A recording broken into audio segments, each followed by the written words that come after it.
I went ahead and dropped out of school, moved back home for the summer, and then took my yoga teacher training. And it was just like this total, like full expansion, mind awakening, spirit awakening thing for me that I had no access to previously. Hello and welcome to Out Loud, a podcast by and for queer people of faith in the South. Here we tell our stories of varied religious upbringings, messy coming outs, and the gift of community with one another. I'm your host, Greg Thompson, and the voice you just heard was Tucker Shelton. Tucker has studied and taught yoga for over a decade, and that's just the beginning. He has also studied 200 hours of Thai yoga massage in Thailand and has a master's in contemplative religious studies in Sanskrit language from Naropa University in Boulder, Colorado. While Tucker has taught and studied throughout the United States and around the world, from New Zealand to India to Mexico, he currently lives in Asheville, North Carolina. He was also one of the instructors I learned from in my yoga teacher training a few months ago at the Asheville Yoga Center. So you can imagine how excited I was to have him on the show. On the show today, we talk about Tucker's upbringing in the Episcopal Church and how he eventually found a deeper connection to ritual through practicing and teaching yoga. We compare the meaning behind yoga to other religions and discuss how he presents and identifies as a queer person on his yoga mat. Tucker also helps us to begin to unpack what the word yoga really means and how the practice of yoga is often misappropriated in our culture today. Tucker identifies as gender non-binary and uses he, she, and they pronouns interchangeably. And before we dive in, I have to tell you about a new project. Out Loud has been one of my all-time favorite projects. Over the years, I've learned just how much I love having these conversations, and I have been eager to have that conversation directly with you, the listeners. So today, I'm beginning to offer spiritual direction online to folks over Zoom. If you've found yourself stuck with your faith, especially as it relates to your sexuality, together we'll find what works for you. You can learn more on my new website, gregthompson.me. Just shoot me an email and we'll get connected for a complimentary first session. And as always, if you're interested in contributing to Out Loud through our Patreon page or one-time donation, just visit outloudstories.com and click donate. And now let's hear from Tucker Shelton. Thank you so much for coming on the show, Tucker. It's great to see you. Yeah, it's so good to be here with you. I really appreciate being invited. Yeah, of course. So what I like to ask folks kind of right out the gate is if you could just tell us a little bit about what was kind of like your experience with religion or spirituality growing up? Well, my dad was pretty strongly atheist and just was like, if I'm wrong, then I've led a good life and done good things and, then hopefully it'll work out. And my mom, she was more like, felt that we should be exposed to like church or religion just for the sake of like the culture of it, like because it was something she had growing up. So it wasn't as much about like the words or the spirituality or the concepts as much as just like, I think it's like you go to church on Sunday. It's like what you do. So my parents tried to take it. My dad would never go to church, not even for like when we got baptized or anything. But my mom, she tried to bring us to church when we were young, and then my brother and I would just like start yelling or fighting each other in the pews. And so she was like, "Well, it's over now." And then it was a good excuse because they were like, "Well, we're not super committed to this anyway." Which church were you all going to? Well, we ended up going to an Episcopal church that was super sweet, cute little spot, and what's the word when it's like you're committing yourself? Like a form of like confirmation? Yes. Okay. Yeah. that ceremony. So all four siblings did that together at the same time. Oh, cool. So it was pretty cute. And it was kind of spearheaded by my sister who wanted to do it. And then, she and my other brother kind of pieced out. And the brother he and I are only 18 months apart, we started acolyting at the church. So we became, the folks who bear the crosses and the candles and the books and, swing the incense and things like that and serve the wine and wafers. And it was just kind of more of like a social thing. But I remember sitting and listening to the sermons and everything and kind of absorbing it, and definitely distinctly remember the sermon that was like, if your hand is keeping you from God, cut it off. If your eye is keeping you from God, gouge it out. Or like what, I don't know the exact words here, but that was kind of the gist of it. And I was sitting in the audience just thinking I have to cut off my piece. There's like no other option. How old were you? I was probably 13 at that Okay. point. And it was like when it just kind of came to a head and realized like, oh no, there's this thing that is different and bad and wrong and not okay. So that was kind of it. We acolyted. It wasn't every Sunday. I think it was like every fourth or something like that. And then we would always go for the not New Year's, the night before Christmas service. But it was, my dad would never go. It would just be kind of whoever wanted to out of the family. And then my brother graduated the year before I did. And then I was like, I'm done. So I was like, because I just kind of would get bored and kind of hang out in the back, and it wasn't really my thing. Whereabouts did you grow up, and why was it so important for like that culture? I'm not sure it entirely was. I grew up in Hendersonville, North Carolina, so just outside Asheville. So, small town, but like, slightly more liberal than a lot of small towns in the folk art community. But my parents were both from Virginia. And I think that, just kind of going back in time, family wise, there's a lot of, commitment to religion and showing up and cookouts and all of those things. Yeah. The public face of religion and Christianity. What was going through your head during that sermon where it was like cut off your hand, gouge your eye out? Like, were you already kind of grappling with your sexuality at that time, and like what was going on? Yeah, I was 13 is when I started to realize like, ooh, there's something different about me. And the thing that was like the fun, sparkly kid turned into this like, people like hurt you and get mad about who you are thing.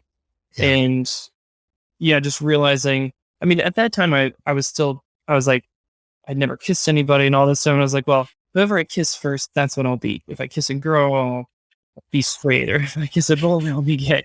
And then like magic. Right. So that was my big plan.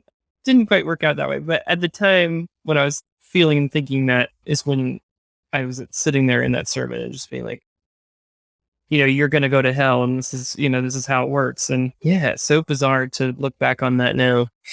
But it's such a different perspective and feeling about it all. But yeah, I mean, like I've had one of my very best friend in high school, kind of like the last that we've really engaged in any kind of significant way was a conversation of her saying that she didn't think that I was gay. I was just confused by the demo. And it was like foundational, like, what's it called? Born with sin, original sin kind of thing. Mm-hmm. I was like, okay, well, I'm just not going to stick around for more of this kind of a relationship. Yeah. So I think it drove me towards the like anti-Christianity and, like going very much in the opposite direction and feeling like, how can I be as different from that as possible? Which really led me towards like my career and pursuits, and had to be healed later on in life. So were you already out in high school pretty much? Or I don't think there was much hiding. Okay. I think I thought I was, there's only so much, you can cover up, but I think plenty of people could tell that I was at least uncomfortable, or, there was something different. I worked for a men's clothing store and tried like to dress nicely and had like a bag that I carried my books in that was over my shoulder, which was like a purse. Oh yeah, the messenger bag is. Yeah. Mm. And like small town, and I was like, had my like cool. Anyway, I would do. I did like all these different outfits where I would do different things. Like I pinned a tie to my shirt, but like made it look like it was rippling in the wind and blowing off my shoulder. Love it. I dressed very nicely, and then I realized that people were making fun of me, or like guys would say something. I remember like a senior girl being like, "I love your fashion. You look amazing." I was like, "Thank you." And I was too naive. I wasn't like, I was a late bloomer, didn't go through puberty as soon as everybody else. And I think that once that started to like really hit and change, I was like, oh no, everybody's seeing this thing. Yeah. And I was very thoroughly committed to being not seen as gay because it felt unsafe. Yeah. Like I would be attacked or hurt. Yeah. And that kind of stuff did happen, but not like to any huge extreme, but just like being shoved in against a locker, not into a locker. Yeah. Or being chased in a car, like being chased down by other people. All those Wow.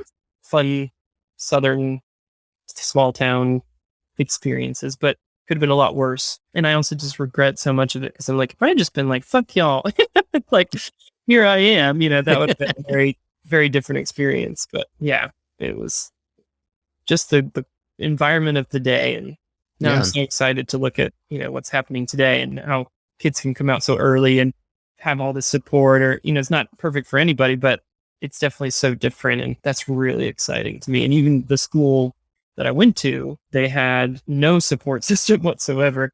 And were actually actively like against any kind of events or anything that might support gay rights or anything along those lines. My AP Bio club tried to put together like an AIDS rally, and they said it was too controversial. We had a book that we were reading for AP Bio that was Genome by Matt Ridley, and we weren't allowed to read the book because it had like one section on the gay gene and like talking about research on genetics around homosexuality. And so they said we couldn't even, like, the teacher couldn't even buy the books and then cut the pages out because it would motivate us to go and look at it. It was just like that kind of stuff. It was a very conservative leadership at the school. But now there's like a gay straight alliance, or all these different things. And I'm like, the times have changed. So that's very exciting. But did it take time for you to feel like you could be yourself, like after you left that space, or where did you feel like you could kind of express yourself again? I mean, college was like the big exciting thing because I was like, I got to get out of, small town North Carolina. And so I got a good scholarship to American University in DC. And so I didn't really pick a college based on what I would look for now. But I was just like, oh, yay, I can get some discounted tuition. It's in a city. That'll be fun. And it was, in some ways, it was awesome to just kind of walk on and be like, I'm going to be myself from day one, and just say like, yep, I'm out. And like, I changed my status on Facebook back when you used to say it's like, men interested in men and stuff like that. It was a big deal a while ago. Yeah. Oh, I remember. I used, like, before I would got to college, I would search, like American University, men interested in men, and like find all the people who are there. And it's like, Facebook stalk and be like, oh my gosh, that could be my boyfriend. Yeah. Learned a lot after all that. People don't look like their profiles either. It was, so yes, getting to college was pretty exciting. And literally on move-in day, I had like got all my stuff and I was like, bye mom and dad. And they're like, do you want us to hang out? They're like, I was like, get out of here. And I met a group of gay people at orientation, and we all went out to the gay club for college night. It was like a Thursday. We could all get in and have our dance. So, oh yeah, that was the start. That's so great. My big adventure. But I actually went. That's when I met my ex-husband that very late. Oh wow! Yes, he wrote his number on my arm. It was, yeah. And did you all end up dating throughout, I guess, all college, or? No, actually, we only dated for about a month or so. So we were each other's first boyfriends. So that was, it's like we needed that experience. And then we were like, oh, actually, we're not like really good. Should have remembered that later on. But we ended up getting back together when he was applying to grad school when I was a different university at that time. Okay. But yeah, fun to reconnect, and it was a really lovely relationship. Good person, but yes, life moves on, and here we are. Yeah. What was your relationship like to the church, or maybe more so toward yoga as you got settled in school? Yeah, I first took a yoga class in high school when I was a senior, and I was super vegan, gluten-free, earth hero. Yes, all of the crunchy things. And I was like ready to go to DC, and we protested and went to the vegan conferences. And I called myself a vegangelical. And we, it was like everything was a little bit aggressive in some way. And then I actually, my ex-husband, that month that we dated, he told me, he was a strong Christian at that time when we first met. And he was at Georgetown University, and he was just had that kind of background and personality, and was very interested in the Jesuit culture, and was doing research on, possession and things like that too. And, because that was a whole Georgetown thing where they filmed what's it called? The exorcism, like they roll down the Yes, stairs. with the steps. Yes. I've been there. But like one of those priests was from the university. There was all these connections and everything. And so he just kind of viewed life through that lens. And I was just not really doing much with my body except for going for runs. And he was like, you don't treat your body as a temple. And that was like a concept that I was like, I don't even know what to do with that. And so I was like, well, I guess I could start doing some things for, taking care of it. So I looked up, and there was a power yoga class at the gym on campus. And I was like, oh, I'll go take that.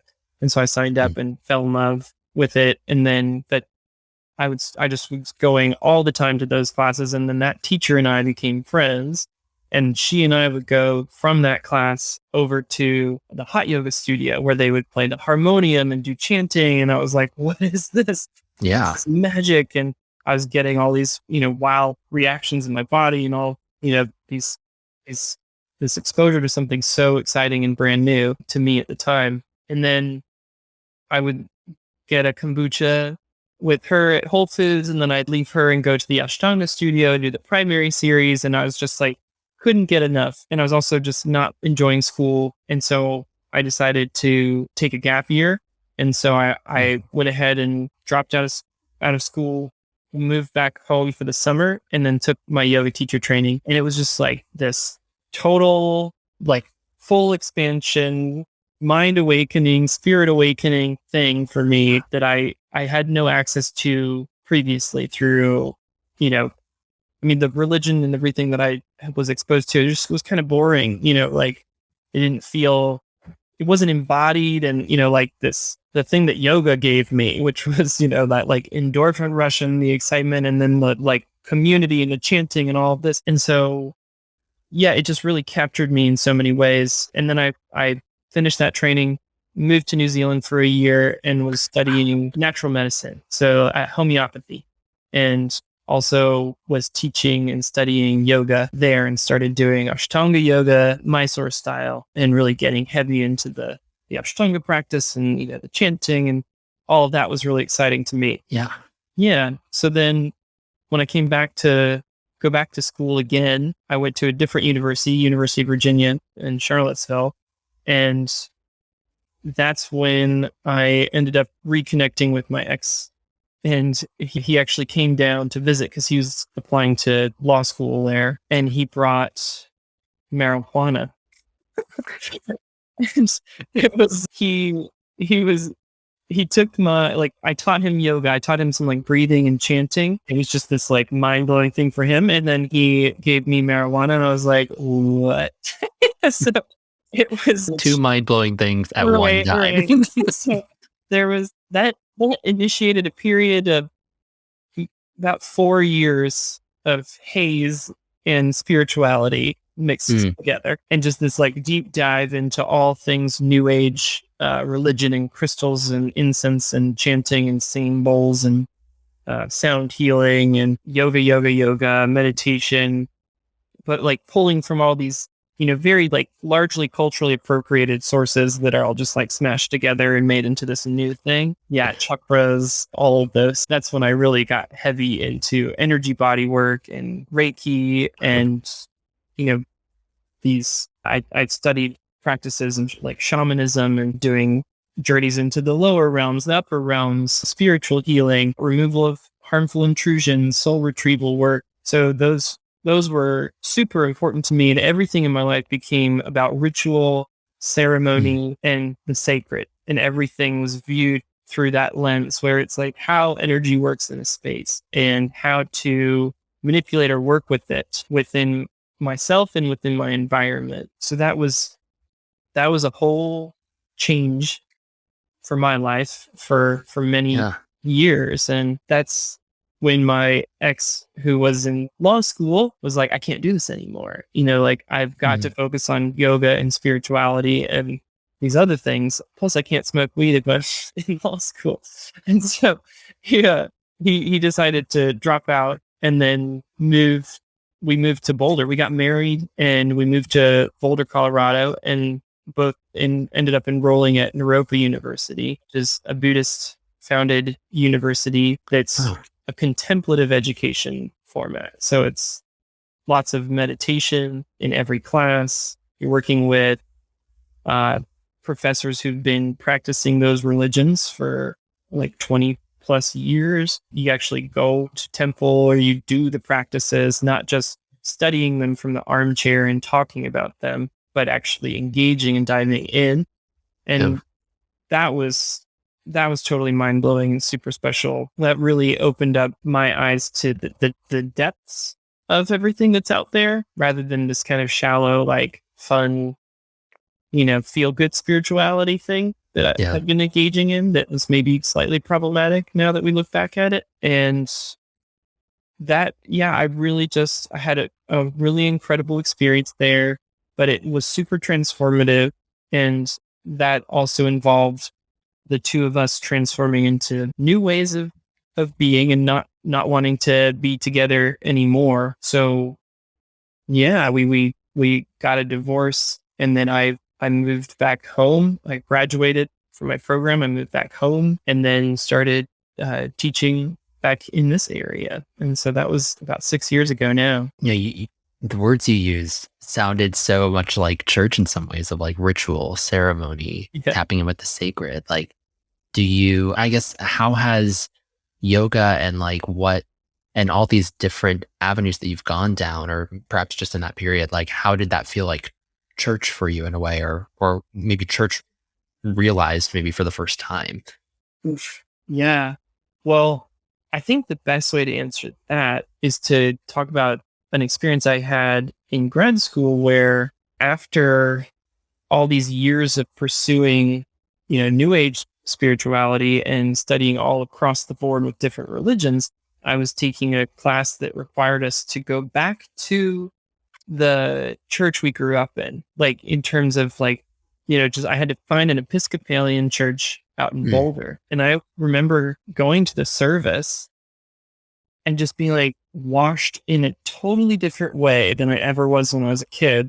And it was always right there. But like, there was this beauty of, like I grew up with this, and I know when we sit down and stand up and what the chants are. And there's this kind of like magic that comes with that, and the swinging of the incense and the candles and the reading and the chanting that they do, like the chant talk that they'll do. And, it's all designed to create that same tapping in that I'm getting from other sources. And that was a huge healing thing for me to kind of go back and see that through totally fresh eyes. And I really I have an appreciation for it. I don't, go to church, but I don't really have much of a spiritual practice these days anyhow. I mean, I feel like my life is like, we're not separate from spirit. So it's like, I don't know.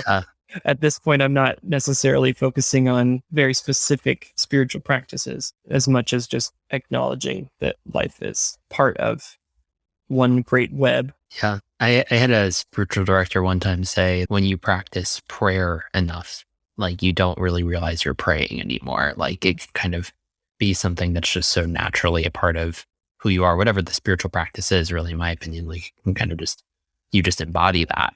And it might not be something that you have to think as hard about after you've had that experience for enough time. I think that rituals, and, I love them. I still have rituals all the time, but I think that, a lot of practices or mantras or spiritual activities, in my experience, are, ways of building a new way of being. And so once you kind of use the tool to get to where you need to be, you don't necessarily have to kind of like keep hauling that tool with you. But there's a teaching in Buddhism that talks about like, you take the boat across the river, but once you get across the river, you don't keep carrying the boat with you. It's like you can leave the boat there. It served its purpose.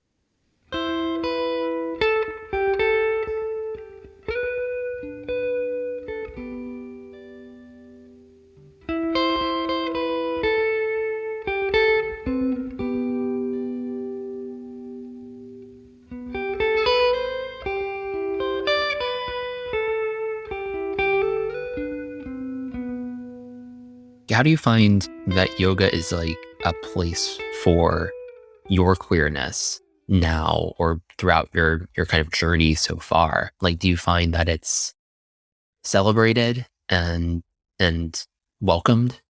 I do and I don't. I think that I am a mama's boy at heart. I've very much been able to like find that sense of community with my ladies who it's like having 1,000 moms like like teach yoga, the people who come to class and the people that I connect with the most.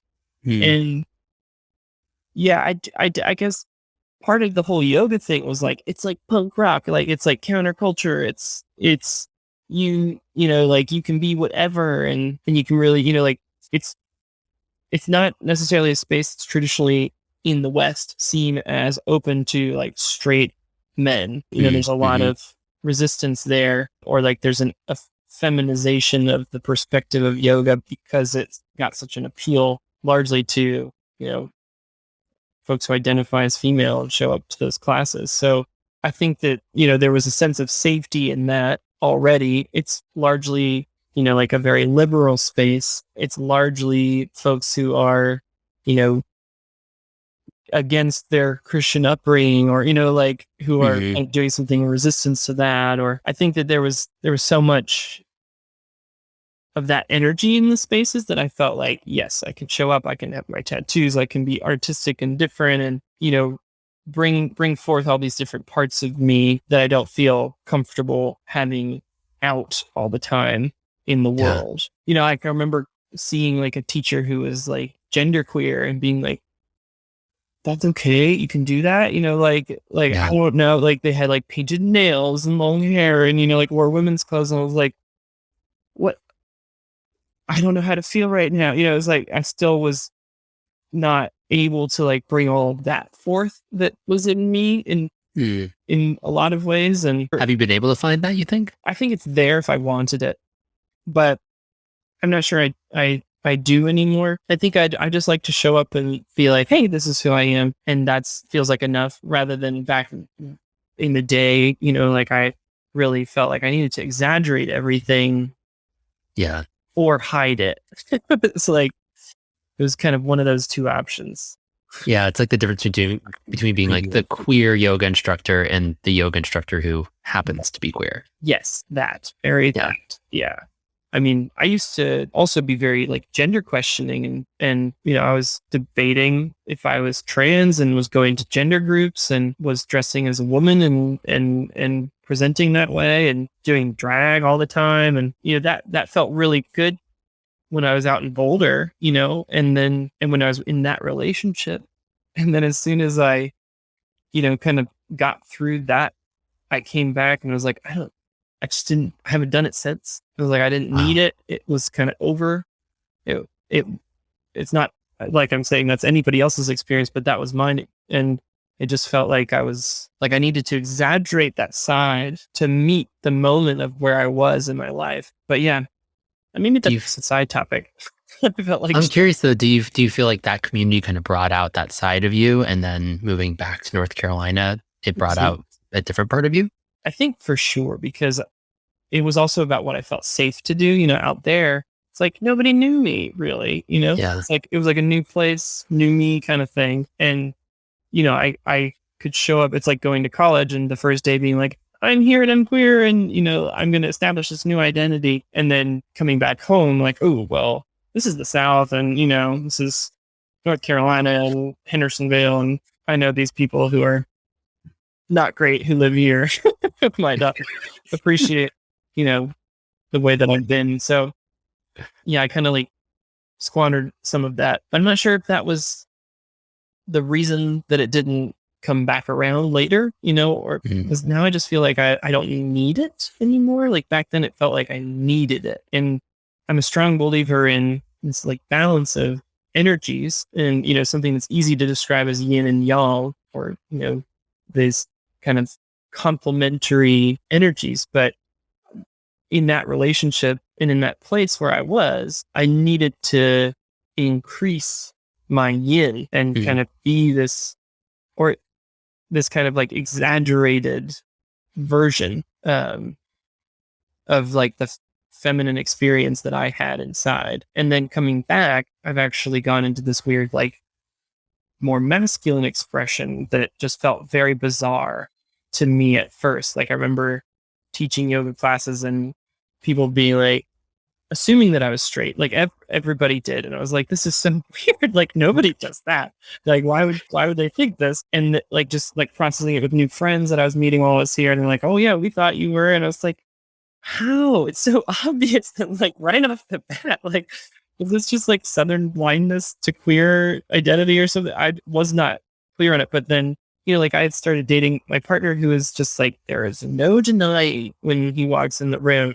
Like, he's like, he's a very petite, flamboyant, very happy, energetic, like has a bit of an accent that we call it his gaccent, his gay accent. It's like, there's just like, everybody's like, oh yeah, okay, all right.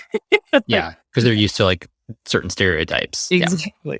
So I was, I grew out facial hair for the first time in my entire life. And, it was all these different things that I think just came to a head. And it was this like, okay, now I'm balancing in this different way. Yeah. And I just energetically and spiritually, I'd see this, like, there's always a balance of like those two energies. And right now, I'm with someone who's expressing such a beautiful, like version of like, I don't want to munch my words, but like of femininity embodied in a masculine form. And then that's what I felt like I was doing back then. And then coming back, I just feel like, I feel more settled into just being like this version of myself. But I acknowledge that there's all the different parts within me.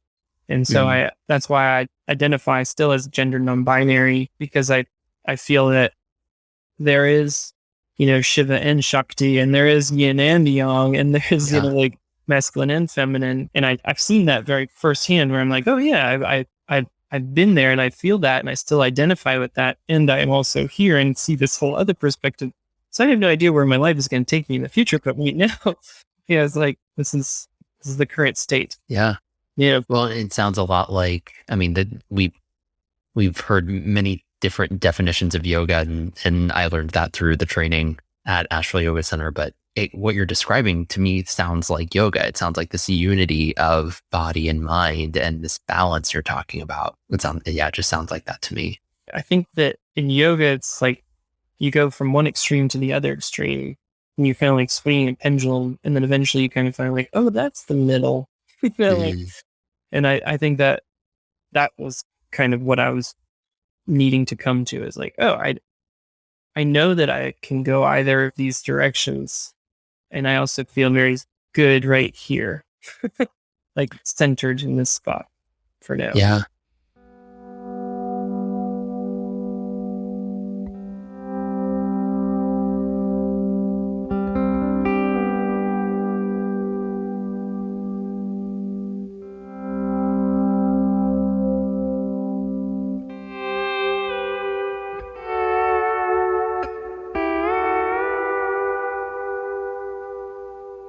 How would you define your yoga practice now? Like what's your personal practice like, or just what does yoga mean to you today?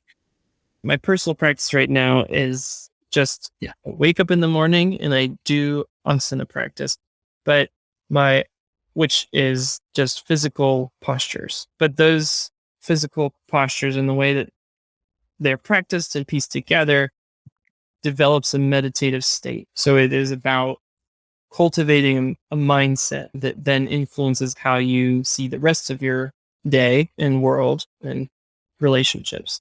So for me, that's kind of as far as it goes right now.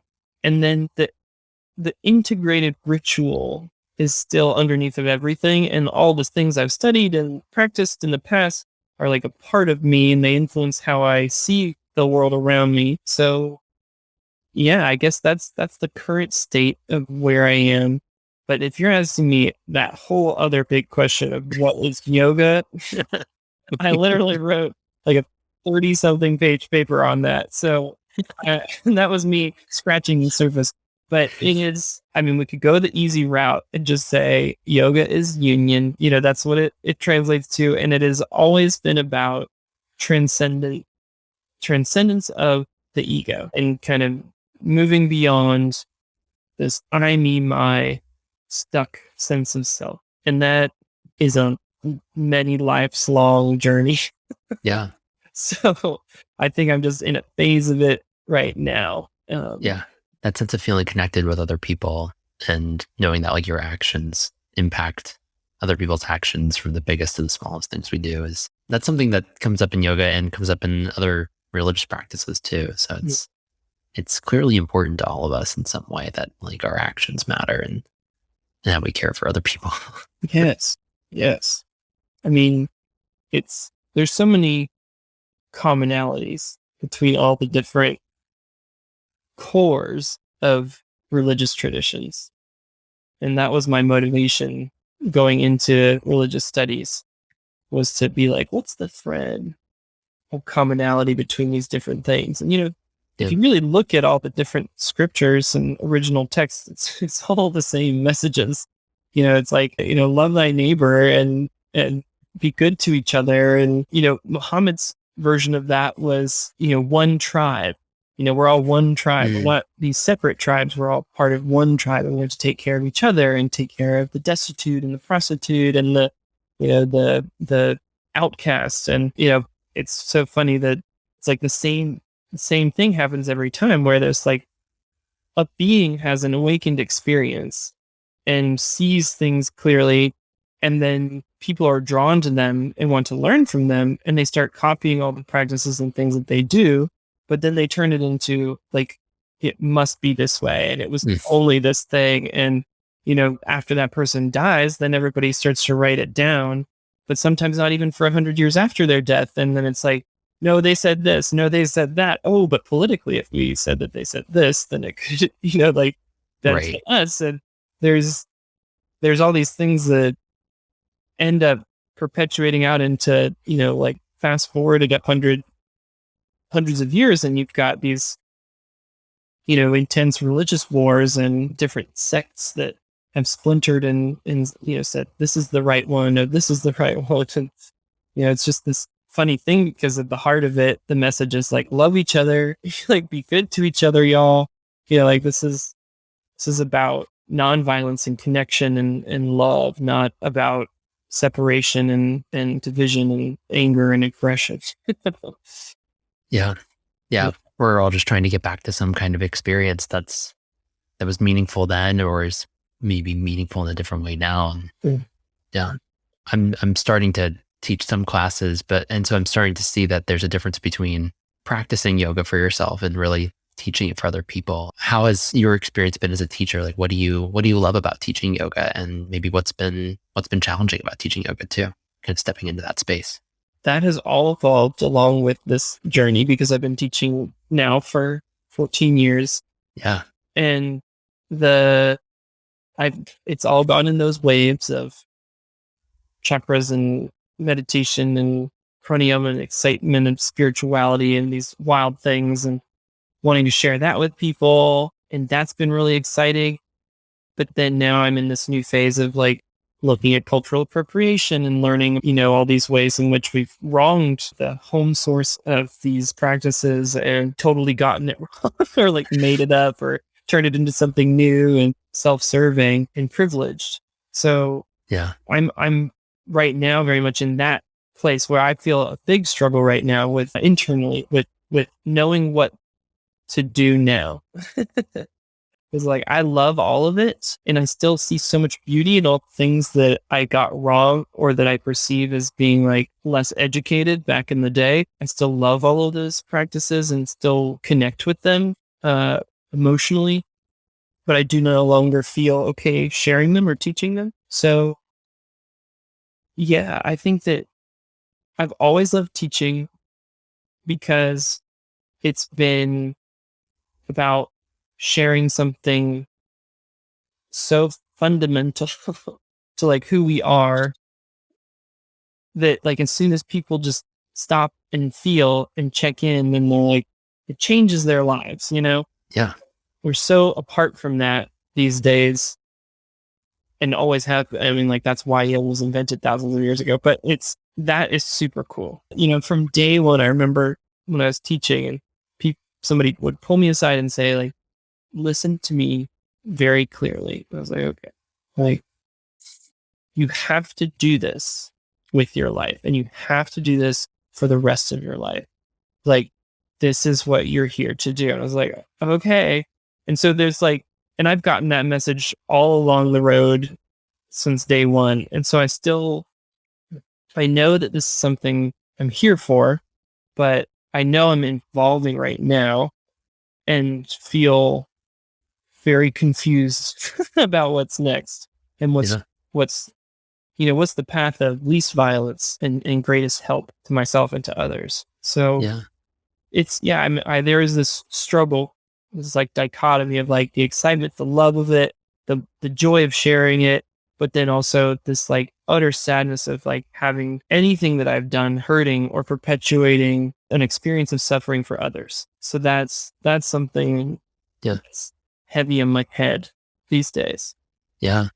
For folks who maybe haven't practiced yoga before, haven't dived into the spiritual roots of it, what's like an example of cultural appropriation and how yoga has been westernized? Here's another thesis subject. I know.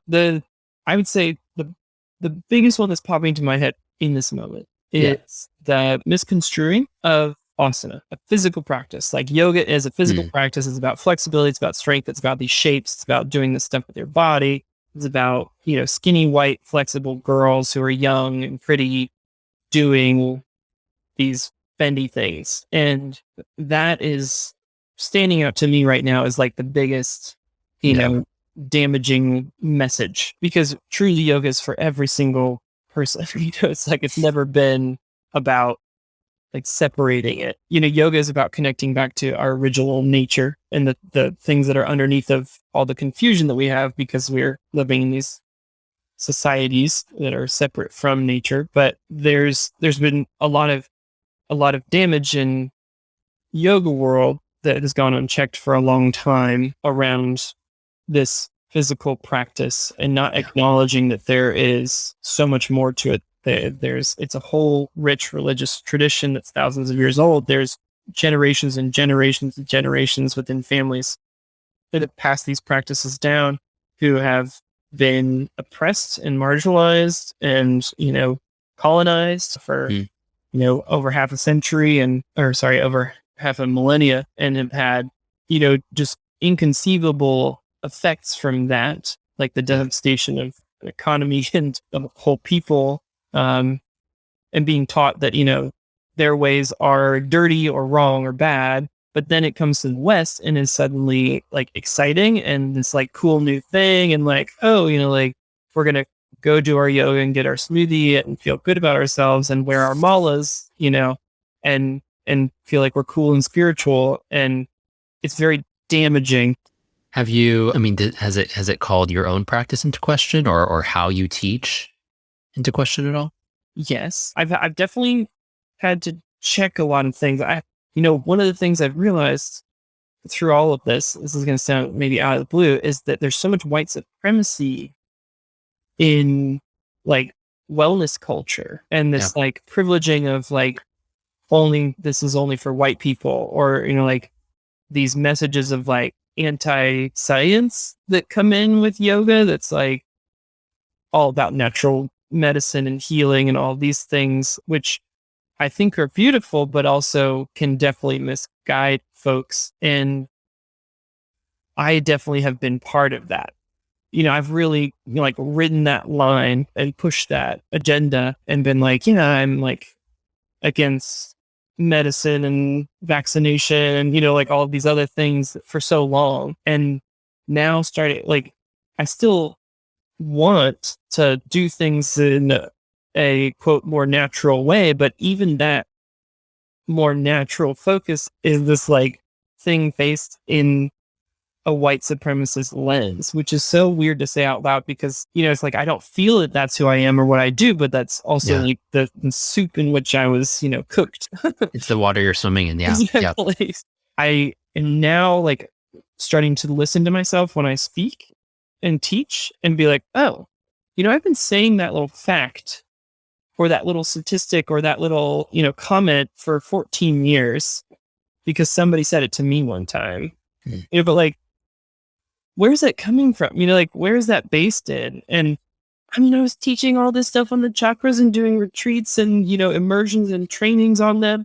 And then like, I like stepped into this training on chakras to get to know more and had it all ripped apart. I was like, oh no, this is all Western, Yeah. it is, we've just completely butchered it and put it like Frankensteined it into something different in combination with like archangels and essential oils and crystals and, like psychological states from Jung. And, like, it's amazing because that meant so much to me for so long. So I watched myself with these like resistances and these attachments and being like, oh, but I like that stuff. And I don't want to ruin it for other people.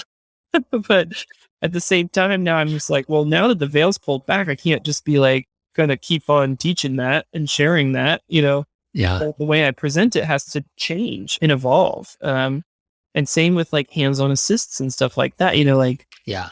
a lot of stuff has changed culturally. And I do feel like, oh man, we're losing something that was really special that you just like, you couldn't get any other way. But I also feel like what's the least violent, like what's going to reduce bad stuff. So let's go along that line. But man, I've seen a lot of stuff change since I started. Yeah. It's so fascinating to kind of make a comparison to like organized religion. And like with my background being in the Catholic Church, like that is a ship that doesn't turn very often. It just kind of keeps moving forward in time and space. And yoga is something that is, this Western form has been kind of adapting. And it's more an oral tradition almost of things being passed on, at least in some, it sounds kind of like what you were describing in a way. And so it can be hard not to have like a text to go back to or just a clear validated source every single time. But at the same time too, like this is a ship that can turn, that can be corrected. The course can be corrected. And that's also a beautiful thing too, that it is something that can be fluid in a good way as well, I think. Yeah. I love that you said that because, it just reminds me that yoga has always changed. There's no time when it has been stuck, because it has always met the culture, the time, and the space that it's in. It's so fascinating to see that when you look at the history of it and be like, oh yeah, like yoga was just about meditation. Like it was just about sitting and meditating. Like, yeah, that's an oversimplification, but really that's what the word yoga was referring to, was a seated meditation practice for thousands of years. It's not until much closer to the modern era when it starts to be this like emphasis on the physical practice. And a lot of that is under the colonizers' influence, and yoga was out in public and, something that was shared. This is a recent training I did with some Indian teachers, and I want to like give them credit. I can't remember exactly their names. Anusha, and her last name starts with a W, and Shyam Raghunathan. And they, are frontiers in talking about these things that like I've been reflecting on in this conversation, but saying that like the influence of the colonizer can be seen in like these texts that start to show up about 600 years ago, and talking about yoga, where it's like yoga is no longer about something you do out in the public sphere and that's just about your devotionalism, and it's actually something that's like you have to, like the Hatha Yoga Pradipika literally says like, oh, you need to be in a room that's like this and, away from people and in a country that has peaceful government and, like eating these foods and like doing these practices, like everything under a guru's study. So like focus on lineage, which is a Western concept. So, there wasn't that same, what we perceive of as yoga today is like so grossly different than what it was originally. But at the same time, it always evolves and meets the moment. And right now it's like, okay, cool. What is it? Like we're getting into something, y'all, like it's going to be something totally different on the other side of this. And that makes me very excited. And anytime there's a big shift like that, there's, it's going to shake things to the surface, and people who like the old guard has to die. Like, Yeah, so definitely. it's definitely happening out there. Mhm. But yeah. Is that shaping your work at all right now, or is there anything that you're kind of looking forward to that's on the horizon with what you're doing right now? I think I'm just still in a place of such like open questioning and not sure where I'm headed that I can't really like speak to any of that with confidence other than to say that like it is infusing my being right now. And therefore I know it's going to come out in different kinds of ways. But, you know, what I'm focusing on right now is really just establishing the ability to function with all of this new exposure to information and, you know, how to grok with that as I'm still doing what I'd love to do. And then I am, you know, it comes into conversation all the time now. And it's like something I can't stop talking about with people. And I think that is indicating, you know, like I'm going to be doing more of this. So that feels good. But there is no concrete plan at this point in time. Yeah. What else is on the horizon for you right now? Just programs or anything people should know about? Yeah. I mean, I really want to create these like programs that are more comprehensive and that are sharing more of like the true like yoga, the full spectrum of it, not just the asana or just the philosophy in a teacher training. You know, it's like the way I've been doing it is so compartmentalized, and I want to, you know, have something that's more blended together and accessible for folks. So having more space to create those kinds of projects will be very fun. So we'll be seeing more things coming out soon on tuckeryoga.co. That's so cool. Yeah. That's wonderful. Is there anything else that you want to share before we wrap up? I would share, I don't know what I don't know. So if I said something idiotic, please let me know. And it does, I am very open to learning. I should probably start sharing that disclaimer with every episode for myself too. Yes, it's a good place to be.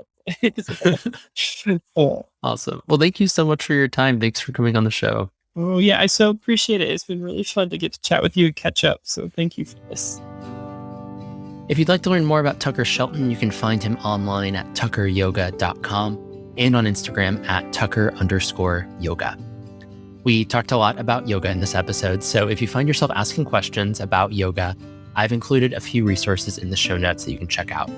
Make sure you stay in the loop with the show by hitting subscribe or follow wherever you're listening, and leave us a rating or a review. You'll get the latest episodes of Out Loud right when they drop, and you'll help others find our show too. And you can find us on social media at Out Loud Stories, and you can find me at It's Greg Thompson. And be sure to sign up for my newsletter, where you'll get the latest episodes about my work, the podcast, and any special announcements that drop there before anywhere else. You'll find all those links I mentioned in the show notes. I'm your host, Greg Thompson. Our theme music is by JP Ruggieri, and we record in Richmond, Virginia. Until next time, remember, friends, queer people have faith lives too. Don't let anyone tell you otherwise. Thanks for listening.